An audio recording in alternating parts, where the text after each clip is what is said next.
La cardiomyopathie hypertrophique, c'est une hypertrophie du muscle cardiaque. Donc, on pratique un épaississement des parois du ventricule gauche, que l'on objective habituellement sur un examen qui est l'échographie. Et c'est une hypertrophie qui n'est pas expliquée par une autre maladie cardiovasculaire, notamment pas par une éventuelle hypertension artérielle. C'est une maladie génétique et c'est la plus fréquente des maladies cardiaques génétiques, puisque la prévalence dans la population générale, la fréquence, c'est de 1 personne sur 500 en population générale. Parfois, on parle de cardiomyopathie hypertrophique obstructive, et on peut distinguer effectivement des formes dites obstructives et des formes non obstructives. Il s'agit de la même maladie, mais dans un cas, on observe une obstruction qu'on appelle aussi un gradient de pression, qui correspond à une gêne à l'éjection du sang du ventricule gauche dans l'aorte, du fait de l'hypertrophie musculaire, donc, et d'anomalies souvent associées à la valve mitrale. C'est une obstruction qui n'est pas figée, qui est variable dans le temps, variable aussi avec les conditions de charge.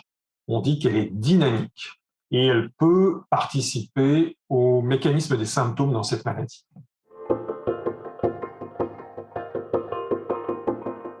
Cette maladie, elle est presque toujours génétique et habituellement en rapport avec une mutation d'un gène responsable de la fabrication d'une protéine du sarcomère. Le sarcomère, ce sont les fibres contractiles de la cellule cardiaque.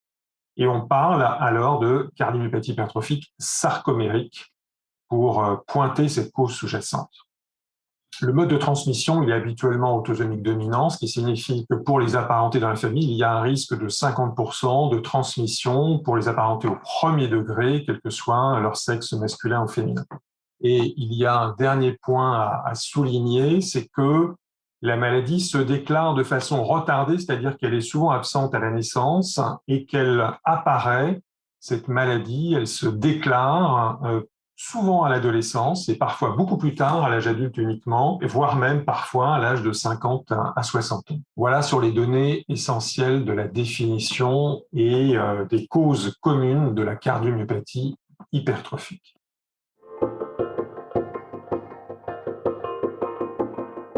En fait, on a des situations diverses. La maladie peut être découverte parfois de façon fortuite dans le cadre d'un bilan familial ou devant des anomalies d'un électrocardiogramme systématique, par exemple, et là, le patient n'a pas forcément de symptômes.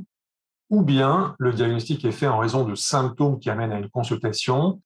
La gêne ressentie par le patient peut être un essoufflement à l'effort, on parle de dyspnée, ou bien ça peut être un malaise, voire une perte de connaissance. Ça peut être encore une crise de palpitation, un emballement du rythme cardiaque, ou bien encore ça peut être des douleurs qui se manifestent dans la poitrine.